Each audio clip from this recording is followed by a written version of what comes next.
सहभागी बनकर समाज के इस कलंक को मिटाने में पूरा सहयोग करेंगे। हम अपने परिवार समाज की सुरक्षा को लेकर यातायात नियमों का पालन करेंगे।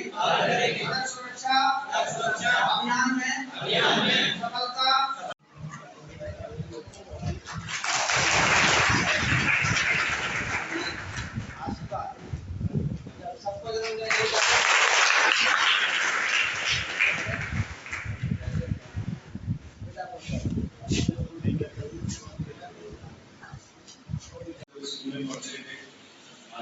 सभी लोग और अपनी संस्थाएं से बहुत हृदय से जुड़ी हुई है। काफी अच्छा ऊर्जावान संदेश देते हैं।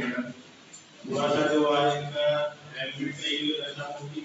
तो कई बार लोग पॉपुलेशन सोचते हैं 135 करोड़ की पॉपुलेशन है, 10-12 लाख मर जाएंगे तो क्या होगा? नहीं, लेकिन मतलब एक नॉर्मल फंडा आपके दिमाग में आता है।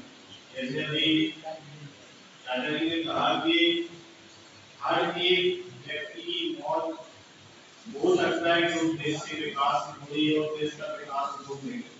मैं आपको एक बहुत दिलचस्प घटना सुनाता हूँ। दर्दनाक हादसा हुआ था दिल्ली हाईवे पे, एक्सीडेंट में उनकी डेथ हुई है। साइरस मिस्त्री is a very brilliant mind.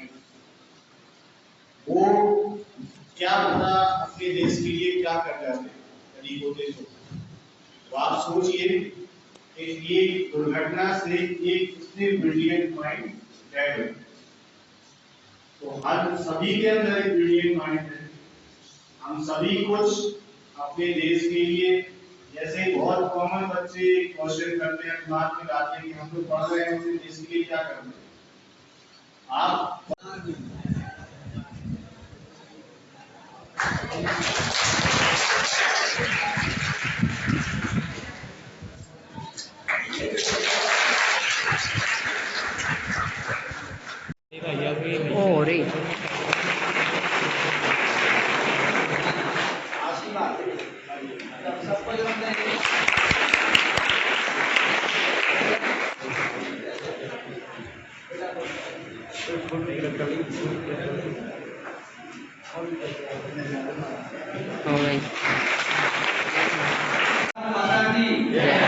Saraswati माता की जय। परम सम्माननीय संस्था के प्राचार्य महोदय, सभी प्रोफेसर और हमारे भारत की सृष्टि की संरचना प्यारी प्यारी बेटियां, ये विद्यार्थी सभी को शुभाशीर्वाद। मैं संतोष कर्मयोगी, क्योंकि आपके विद्यालय में साल में 2-3 बार आता ही रहता हूँ और भारत सरकार, प्रदेश सरकार द्वारा वर्तमान में एक अभियान चल रहा है, नशा मुक्ति अभियान। दूसरा चल रहा है हेलमेट अभियान। मैं काफी वर्ष से इस क्षेत्र में काम भी कर रहा हूँ। लगभग मुझे 17 वर्ष हो गए हैं बच्चों से मिलने का काम करते हुए। इस समय पर छतरपुर जिले में ऐसी दुर्घटनाएं हुई हैं जिससे कि हृदय विदारक और फांसी से कचार तक ऐसा किसी भी दिन ऐसा नहीं आता जिससे कोई ना कोई दुर्घटना ना हो। प्रमाण मिला। हम आप सभी बच्चे से आगे बढ़ रहे हैं, सभी के वाहन चलाने का तरीका भी है। शांति आप आरबीसी कॉलेज जो यहाँ पर हमारे भविष्य बैठा हुआ है देश का, इनसे भी हमारे हम निवेदन करेंगे कि आप स्वयं सावधान और सतर्क रहें, दूसरों को सावधान सतर्क रहें। हम जानते सब कुछ कीजिए फिर भी गलती करें। आपने देखा होगा कि बहुत बड़े बड़े मिस्त्री होते हैं, वो लापरवाही होती, सावधानी हेतु दुर्घटना घटी। इसी शब्द का नाम सावधानी हेतु दुर्घटना घटी। सब समझदार बच्चों को देखते, समझदार बच्चे सबसे बेसी सवाल बच्चे चलना चाहते हैं, लेकिन कुछ परिस्थितियां ऐसी पैदा हो जाती हैं जिससे हम एक पल के लिए भी असावधानी होती है, उसी दुर्घटना हो जाती है, दुर्घटना चालू जाती है। इसलिए दुर्घटनाओं से बचने के लिए आज विचार के माध्यम से करेंगे कि हम शासन जो भी जितना पैसा खर्च कर रही है, जागरूकता कर रही है, ये केवल आपके भविष्य निर्माण के लिए कर रही है। हमारे भारत के जो 9 लाख बच्चे हैं, भारत का भविष्य है, भारत की नींव है, आगे चल के भारत कैसा बनेगा, इसके लिए जीवन बहुमूल्य अमूल्य, इसका कोई मूल्य नहीं। इसकी धरोहर की रक्षा करना हमें बुद्धि विवेक ज्ञान से करना है। तो इसी के आज उपलक्ष्य में यहाँ पर उपस्थित हुआ हूँ और आपसे निवेदन करने आया हूँ कि हमेशा यातायात नियमों का पालन करें, सावधान रहें, सुरक्षित। अभी चूंकि मध्य प्रदेश के उच्च न्यायालय द्वारा एक पुलिस विभाग को पत्र लिखा गया है, 1 साल में 1400 से ऐसी दुर्घटना हुई जिसको हेलमेट की वजह से वो से बच सकते थे, साधारण तो बच्चे फैमिली की दुर्घटना घटी थी, उसको चिंता सरकार ने रखी और उसका 500 रुपये जुर्माना निर्धारित किया। आप हेलमेट बाजार में खरीद सकते हैं तो हेलमेट 500 में बहुत अच्छा आता है और हेलमेट लेके चलना चाहिए। जैसे अभी कोविड-19 कोरोना काल में आपने देखा होगा तो मास्क का उपयोग सभी करने की आवश्यकता, लेकिन डॉक्टर्स तो जिस संस्था में आप पढ़े इसके उद्देश्य ही है हमको वायरस से बचने के लिए मास्क का उपयोग पहले से ही करते थे और मैं लगभग 10 वर्षों से मास्क का उपयोग पहले से ही करता। उसका फायदा क्या था कि जब मास्क लगाते हैं कोई भी गाड़ी क्रॉस करती है, धूल उड़ती है, आंधी आती है, तूफान आती है, वायरस होते हैं नापते हैं मौसम में जाते हैं और जब मास्क लगा देते हैं हमारे सारे सुरक्षित हो जाते हैं। आंखों का चश्मा और मुंह पर मास्क होना जरूरी, हमेशा जब भी यात्रा करें सिर पे हेलमेट होना बहुत जरूरी है। और आप लोग सभी राष्ट्रीय राजमार्गों पर चलते हैं, ध्यान रखें, मैं अभी देखता हूँ और आप भी देखते होंगे कि पैदल बच्चे भी जाते हैं तो लाइन सफेद पड़ी उसको भी क्रॉस करके बीच में चलने की कोशिश करते हैं। अपन को जो सफेद लाइन डली है, हाईवे पर डली है, उसके और नीचे चलना है, क्योंकि वो तो 2 पहिया के लिए अपन को तो पट्टी पर ही चलना पैदल चलने वाले।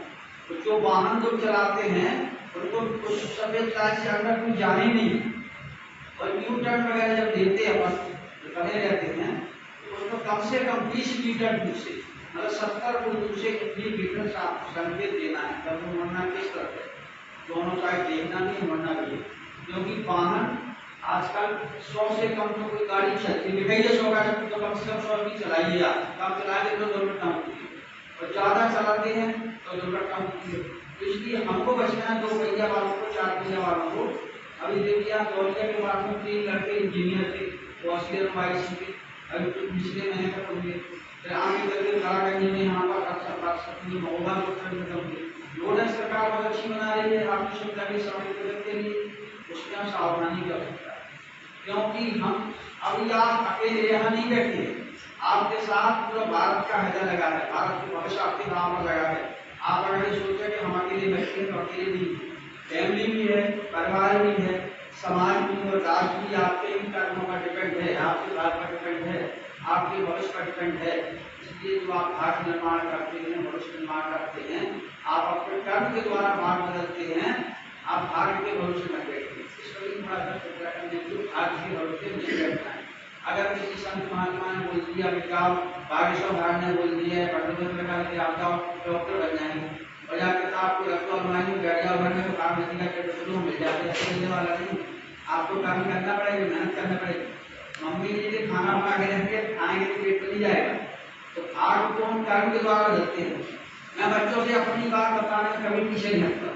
मैं जहाँ आज साहस के साथ आपके सामने खड़ा हूँ, मैं भी दूर का नहीं, गाँव के पास छोटा गाँव है भीमपुरा, वहाँ का रहने वाला हूँ, बहुत छोटे परिवार से किसान का बेटा।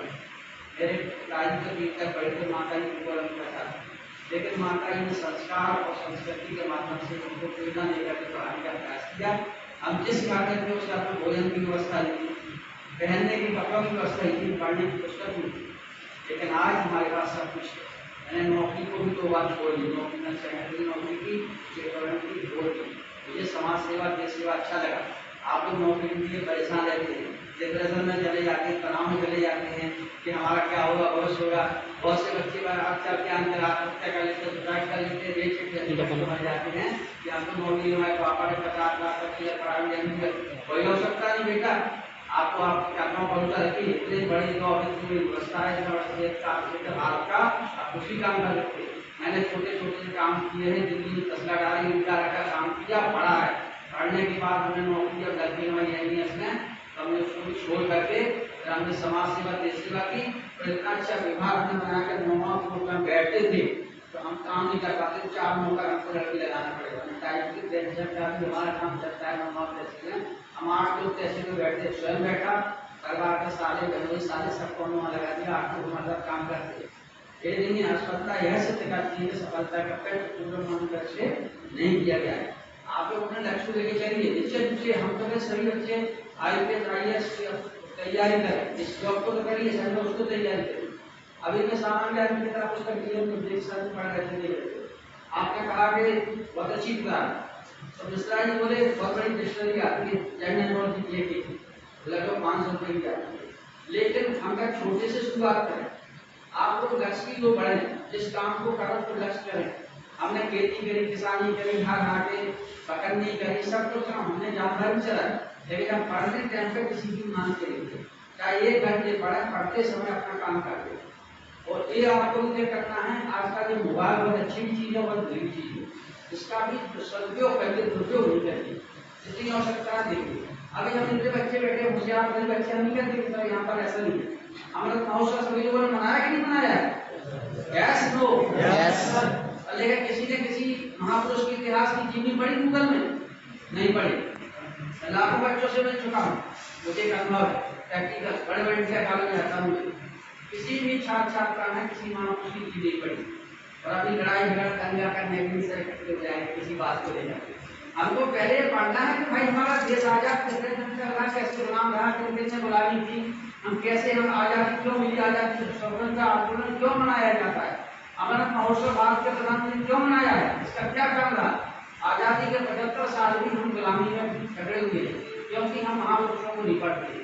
अगर आत्मविश्वास आपको बढ़ाना है, आत्मविश्वास के साथ काम करना, देश में की भावना जगाना है, तो हमें किसी न किसी महापुरुष की जीवनी को पढ़ना पड़ेगा। हाल ही में चर्चा करते हैं 25 जुलाई 2022 को माननीय महामहिम जी राष्ट्रपति श्रीमती द्रौपदी मुर्मू जी अपने सर्वोच्च पद पर बैठी सबको पता है कि नहीं? जी सर। इनकी जीवनी पढ़ना, आंखों में आंसू हो जाएंगे। वनवासी आदिवासी परिवार में पैदा हूँ, जंगलों में रहती थी, बजाय बेटियां चोटियां डाल के पाने जंगल की देश में द्रौपदी जी रोती थी, उन्हें अपनी जीवनी में दिखाया, पुस्तक में दिखाया। जब रोती थी और माँ से कहती मुझे पढ़ना है, वो पढ़ने जाती थी और लक्ष्य बनाकर, उद्देश्य बनाकर 4 देवनाम को पढ़ा और आप देश के सर्वोच्च पद पे थे। एक बार जोरदार तारीफ जाएगी। ऐसे लोगों को पढ़ते तो मनोबल बढ़ता है।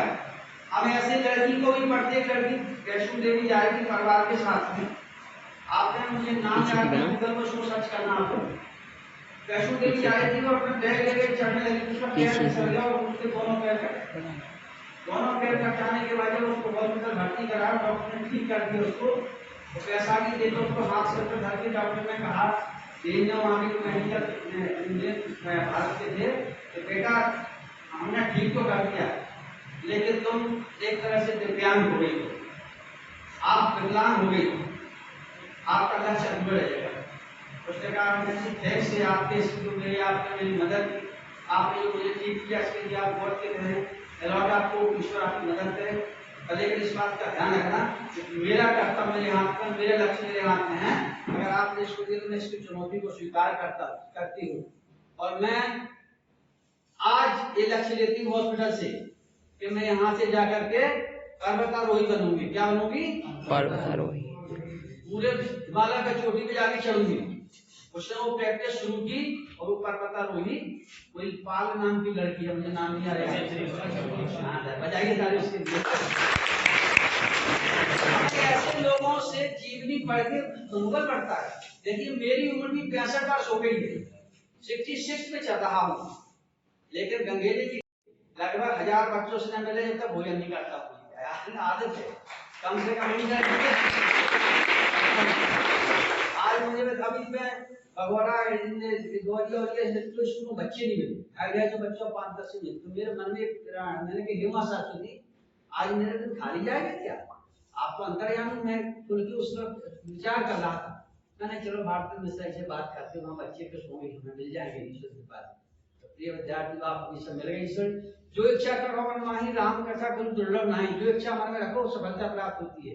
एक खुशी की बात और बता दें आपको, बड़े सौभाग्य का विषय है। आज ही सवेरे मुझे बागेश्वर महाराज जी का मैसेज आया है। जो कलता में कथा हुई थी उसकी कवरेज हमने घर बैठे टेबल लिंक बनाकर यहाँ से बैठी थी, पूरी इंडिया में भेजा था उस समाचार को कथा के पहले कि महाराज जी ऐसा करेंगे, ऐसा जाएंगे, इस तरह से वनवासी को देंगे।